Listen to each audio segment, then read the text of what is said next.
ओं स्थापकाय च धर्मस्य सर्वधर्मस्वरूपिणे अवतारवरिष्ठाय रामकृष्णाय ते नमः। धर्म प्रसंगे स्वामी ब्रह्मानंद। स्थान बलराम मंदिर, कलिकता, 24 জানুয়ারি 1918 খ্রিস্টাব্দ। सकाळ 7टा। महाराज जड़े साधु को स्तव पाठ करने को कहले। प्रथमे कालिका स्तव एवं परे त्रिपुर सुंदरी स्तव पाठ शेष होगा पर महाराज नवीन निरद गोपाल स्तव पाठ करने को कहले। त्रिपुर सुंदरी स्तव कदम्ब वनचारिणी मुनि कदम्ब कादम्बिनी नितंब जीत भूधरां सुरनितंबिनी सेवितां इत्यादि। गोपाल स्तोत्र नवीन निरद श्यामं नीलेन्दीवरलोचनं वल्लभी नंदनं वंदे कृष्णं गोपाल रूपिणम इत्यादि। रामलाल भाई काली ठारू बलराम मंदिर अच्छी। से सकाळे महाराज घरे बसी स्तव पाठ शुणुले। स्तव पाठ शेष होगा पर महाराज तांकु गोटे गीत गाइबा कहले। रामलाल भाई मधुर कंठरे गीत आरंभ कले। गीतटी ठाकुरंकर अति प्रिय थिला। रामलाल भाई बहुत थर ठाकुरों को यही गीतटी शुणाई थे। बलरे श्री दुर्गा नाम आरे मोर मन नम नम नम गौरी नम नारायणी दुखी दासे कर दया तेबे गुण जानी तुम्हें संध्या तुम्हें दिवा तुम्हें मो जामिनी केतेबेले पुरुष माँ केबे बा कामिनी इत्यादि। पर आउ गोटे गीत गाइले। रणरे किए गो बामा निरद बरणी शणित सागरे भासे नीलकमलिनी किए गो घूर्णित लोचनी त्रिनयनी दिगंबरी पदभारे धराधर अधीरा धरणी ताहा भावी श्रीचरणे साहित सुड़पाणी। स्थान बलराम मंदिर, कलिकता, 30 জানুয়ারি 1918 খ্রিস্টাব্দ। रविवार सकाळ 7टा। महाराज छोट घरटी स्थिर हो बसिछंती। साधु ब्रह्मचारी और भक्त माने जण जण करी आसिले एवं तांको प्रणाम करी बसिले। समस्त को संबोधन करी कहिले बड़ी सकाळ उठिबा भल। दिन जाई राति आसथिबो समय बा राति जाई दिन आसथिबा समय हेला संयमर समय। एही समय प्रकृति बेस शांत थाए। एणु जपध्यान पाई एही समय विशेष अनुकूल। एही समय सुषुम्ना नाड़ी चालू थाए। दुई नाकपुड़ा दे निश्वास बहे। अन्य समय इड़ा पिंगला नाड़ी चलती। गोटे नाकपुड़ा द्वारा निश्वास बहे। सेतेबेले चित्त चंचल हुए। जगी माने सबुबले लक्ष्य करिथांती केतेबेले सुषुम्ना नाड़ी चलिबो। सेही समय आसिले जहाँ काम थाउना कहीं से माने सबु छाड़ी ध्यान रे बसंती। मन को दुईटी उपाय स्थिर करने को हुए। प्रथमे कौन सी निर्जन स्थान को जाई मन को संकल्प विकल्प आदि रहित करी ध्यान धारणा करिवो। द्वितीयत भल भल विषय चिंता करू करू मन को उन्नत करिवो। गाई को भल खुआइले जपरी बेसी क्षीर दिए सेहीपरि मन को खाद्य देवा को हुए। ताहले मन शांत रहे। मनर खाद्य होउछि जपध्यान सच्चिंता इत्यादि। अनेक साधक अछंती जो माने मन को छाड़ी दियंती एवं बसी बसी केवल लक्ष्य करती मन कौन करुछि। मन घूरी घूरी शांति पाए नहीं। शेष में आपणा छाए भगवान का आड़ को जाए तांकर शरणापन्न हुए। तुम्हें जदि मन को देख मन तुमको निश्चय देखिब। अतएव सबुआड़े मन को लक्ष्य करने को हुए। साधना पाई निर्जन स्थान खूब भल।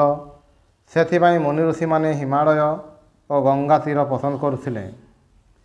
मनरु आसक्ति त्याग ही त्याग। हजार जिनिस आसुना कहीं आसक्ति नथिले किछि नाही। पुणी किछि पाखरे नाही अथच आसक्ति अछि माने सबु रहिला। साधना द्वारा मन को निर्मल बा स्वच्छ करने को हुए। ता नहेले सेथिरे भगवान को प्रतिबिंब पड़े नहीं। स्ट्रागल स्ट्रागल स्ट्रागल करने प्रवृत्ति जहाँ आसी नहीं से तो मृत। छाती पतई यही चेष्टा को बरण करने ताहार परवर्ती अवस्था शांति। सबुठार सहज साधना सर्वदा तांकर स्मरण मनन। तांको आपणार बोली जानिबा को हेबो।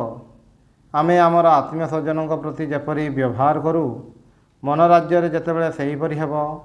अर्थात भगवान को आमे जेतेबेले सेही राज्य रे खुआइबा पिंधाइबा एवं तांको संगरे आलाप करिबा ସେତେବେଳେ ଆମେ ପ୍ରକୃତ ଶାନ୍ତି ପାଇବା। ତାଙ୍କର କାର୍ଯ୍ୟ କ'ଣ ବୁଝି ହୁଏ? ଅନନ୍ତ ଅଥଚ ଶାନ୍ତ ମଣିଷ ଭିତରେ ମଧ୍ୟ ସେ ଆବିର୍ଭୂତ ହୁଅନ୍ତି।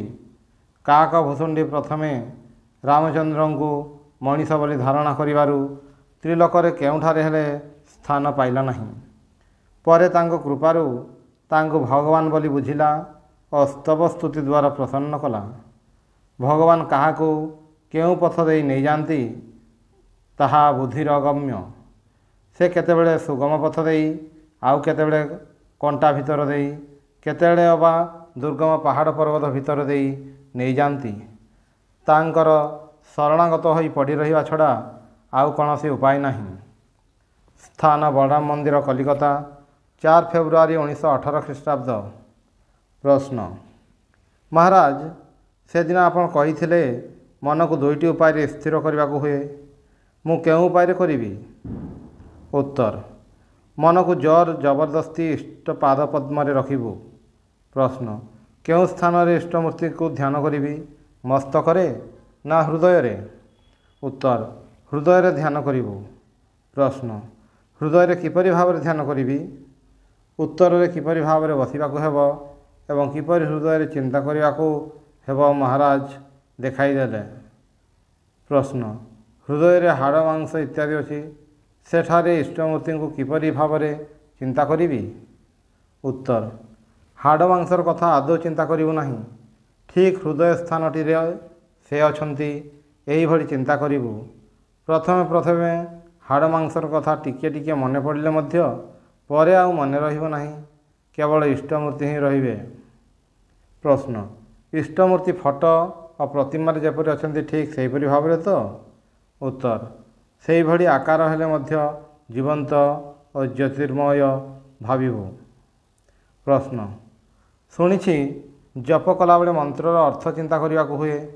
ମନ୍ତ୍ରର କ'ଣ ପ୍ରତ୍ୟେକ ଅକ୍ଷର ଚିନ୍ତା କରିବାକୁ ହୁଏ ନା ସମଗ୍ର ମନ୍ତ୍ରଟିକୁ ଚିନ୍ତା କରିବାକୁ ହୁଏ? ଉତ୍ତର: ମନ୍ତ୍ରର ଅର୍ଥ କିପରି ଜାଣିଛୁ? ଯେପରି ନାମ ଧରି ଡାକିବା। ତୋ ନାମ ଅମୁକ, ତୋ ନାମ ଧରି ଡାକିଲେ ତୋ ରୂପ ମଧ୍ୟ ମୋ ଆଖି ଆଗରେ ଭାସି ଉଠିବ। ସେହିଭଳି ମନ୍ତ୍ର ଏବଂ ସଙ୍ଗେ ସଙ୍ଗେ ତାହାର ରୂପ ଅର୍ଥାତ୍ ଇଷ୍ଟମୂର୍ତ୍ତି ଧ୍ୟାନ କରିବାକୁ ହେବ। ପ୍ରଶ୍ନ: ଜପ କ'ଣ ଶବ୍ଦ କରି କରିବାକୁ ହୁଏ ନା ମନେ ମନେ? ଉତ୍ତର: ଯେତେବେଳେ ଏକୁଟିଆ ବସି ଜପ କରିବୁ ସେତେବେଳେ ନିଜ କାନରେ ଶୁଣିପାରିଲା ଭଳି କରିବୁ। ପାଖରେ ଲୋକ ଥିଲେ ମନେ ମନେ କରିବୁ। ସ୍ଥାନ: ବଳରାମ ମନ୍ଦିର, କଲିକତା, 6 ଫେବୃଆରୀ 1918 ଖ୍ରୀଷ୍ଟାବ୍ଦ। ଜପ କରିବାକୁ ବସିଲେ ମନ୍ତ୍ରଟି ଜ୍ୟୋତିର ଅକ୍ଷରରେ କପାଳ ପାଖରେ ଜଳ ଜଳ ଦିଶୁଥାଏ। ସ୍ପଷ୍ଟ ଦେଖିବାକୁ ପାଏ, ଜ୍ୟୋତି ଦ୍ୱାରା ଲେଖା ହୋଇଛି। ଏଭଳି ଦେଖିବା ପରେ ଆଉ ଇଷ୍ଟମୂର୍ତ୍ତିଙ୍କୁ ଦେଖିବାକୁ ପାଇ ନାହିଁ, କେବଳ ସେହି ମନ୍ତ୍ରଟିକୁ ହିଁ ଦେଖେ। ଉତ୍ତର: ଏହା ଖୁବ୍ ଭଲ ଏବଂ ଶୁଭ ଲକ୍ଷଣ। ଉଭୟ ଦେଖିବାକୁ ପଡ଼ିବ। ମନ୍ତ୍ର ନାମ ବ୍ରହ୍ମ। ମନ୍ତ୍ରକୁ ଦେଖିବୁ, ଇଷ୍ଟମୂର୍ତ୍ତିଙ୍କୁ ମଧ୍ୟ ଦେଖିବାକୁ ଚେଷ୍ଟା କରିବୁ। ପ୍ରଶ୍ନ: ଇଷ୍ଟଙ୍କୁ ଧ୍ୟାନ କଲାବେଳେ ପ୍ରଥମେ କ'ଣ ମୁହଁ ଆଡ଼ୁ ଆରମ୍ଭ କରିବି? ଉତ୍ତର: ପ୍ରଥମେ ଶ୍ରୀଚରଣ ବନ୍ଦନା କରି ଶ୍ରୀଚରଣରୁ ଆରମ୍ଭ କରିବୁ। ପରେ ମୁହଁ, ହାତ, ଗୋଡ଼ ଯାହା ଆସୁଛି ଆସୁ। ପ୍ରଶ୍ନ: ଏତେ ବଡ଼ ମନ୍ତ୍ର କ'ଣ ଦରକାର? ଉତ୍ତର: ହଁ, ଏଭଳି ମନ୍ତ୍ର ଦରକାର।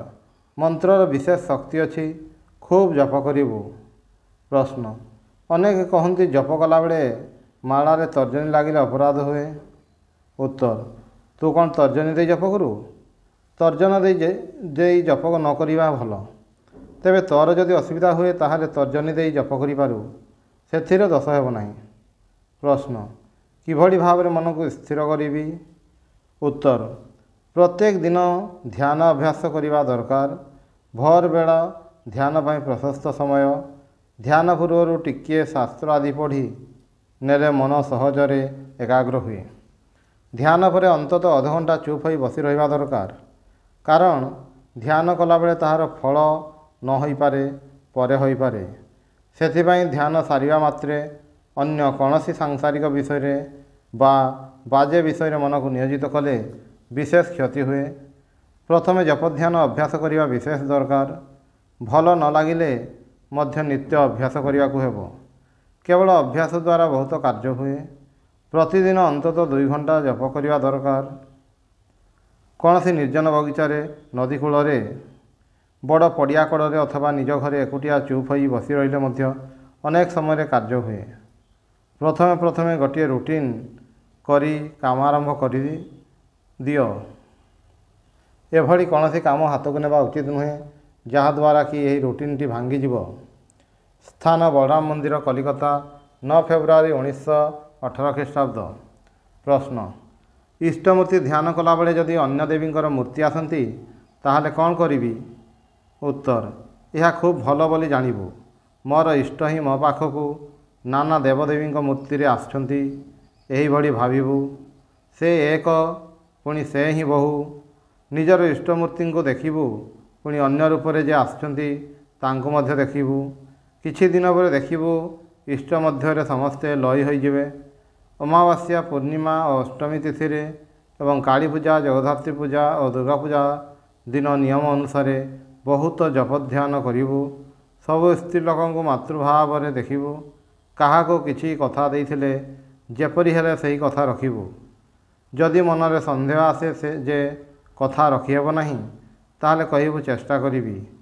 ପ୍ରଶ୍ନ: ଶୁଣିଛି ଜପଧ୍ୟାନ କରିବା ପୂର୍ବରୁ ଗୁରୁପୂଜା କରିବାକୁ ହୁଏ। ମୁଁ ତ ସେସବୁ କିଛି ଜାଣିନି।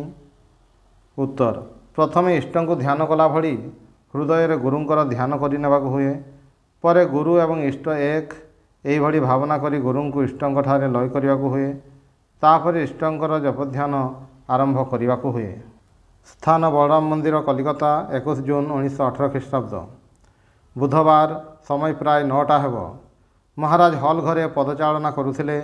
ଏପରି ସମୟରେ ଢାକାରୁ ଜଣେ ଭକ୍ତ ଆସି ତାଙ୍କୁ ପ୍ରଣାମ କଲେ। ମହାରାଜ ତାଙ୍କୁ କୁଶଳ ପ୍ରଶ୍ନାଦି କରି ଢାକା ମଠର ଏବଂ ସେଠାର ଭକ୍ତମାନଙ୍କର ଖବର ପଚାରିଲେ। ଟିକିଏ ପରେ ବାଗବଜାରର ଚୁନିବାବୁ ଠାକୁର ଯାହାଙ୍କୁ ନାରାୟଣ ବୋଲି ଡାକୁଥିଲେ ସେ ଆସି ଉପସ୍ଥିତ ହେଲେ। ମହାରାଜ ତାଙ୍କ ସହିତ ନାନା ବିଷୟରେ ଆଲୋଚନା କରୁ କରୁ କହିଲେ, ମାୟା ମନ ପ୍ରାଣ ସବୁ ନିମ୍ନଗାମୀ କରି ରଖେ। ଠାକୁରେ କହୁଥିଲେ, ପଞ୍ଚଭୂତର ଫାନ୍ଦେ ବ୍ରହ୍ମପଡ଼ି କାନ୍ଦେ। ପ୍ରଥମେ ପରିଶ୍ରମ କରି ବୁଢ଼ୀକୁ ଛୁଇଁବା ପରେ 10,000 ଥର ସଂସାର କଲେ ମଧ୍ୟ କିଛି ହେବ ନାହିଁ। ମାୟାବଦ୍ଧ ଜୀବ ବୁଝିପାରେ ନାହିଁ ଯେ ଦେହ ଧାରଣ କରିବା ଅତି କଷ୍ଟକର। ମଣିଷର ଏହି ଦେହ କିଛି ନୁହେଁ। ଦିନକୁ ଦିନ ଏହାର କ୍ଷୟ ହେଉଛି, ତଥାପି ଖିଆଲ ନାହିଁ। ମାୟା ମୋହରେ ଜୀବନର ଉଦ୍ଦେଶ୍ୟ ଭୁଲିଯାଇ ବାରମ୍ବାର ଜନ୍ମ ମୃତ୍ୟୁର ଯନ୍ତ୍ରଣା ଭୋଗ କରିବାକୁ ପଡ଼ୁଛି। ଦେହ ଧାରଣରେ କି କଷ୍ଟ, କିନ୍ତୁ ଏହି ମନୁଷ୍ୟ ଜୀବନରେ ହିଁ ଭଗବାନ ଲାଭ ହୁଏ। ସୁତରାଂ ଏଭଳି କାର୍ଯ୍ୟ କରିବାକୁ ହେବ ଯାହାଦ୍ୱାରା ଆଉ ଜନ୍ମ ନେବାକୁ ପଡ଼ିବ ନାହିଁ। ଯେକୌଣସି ଉପାୟରେ ତାଙ୍କୁ ଲାଭ କରି ଏହି ଜନ୍ମ ମୃତ୍ୟୁର ହାତରୁ ନିସ୍ତାର ପାଇବାକୁ ହେବ। ପ୍ରଶ୍ନ: ମହାରାଜ, କିଭଳି ଭାବରେ ନିରାକାର ଧ୍ୟାନ କରିବାକୁ ହୁଏ? ଉତ୍ତର: ବହୁତ ଉନ୍ନତ ନହେଲେ ନିରାକାର ଧ୍ୟାନ କରି ହୁଏ ନାହିଁ। ପ୍ରଥମେ ସ୍ଥୂଳ, ତାପରେ ସୂକ୍ଷ୍ମ, ସୂକ୍ଷ୍ମ ପରେ କାରଣ, ତାପରେ ମହାକାରଣରେ ଲୟ। ଓಂ ଶାନ୍ତି ଶାନ୍ତି ଶାନ୍ତି।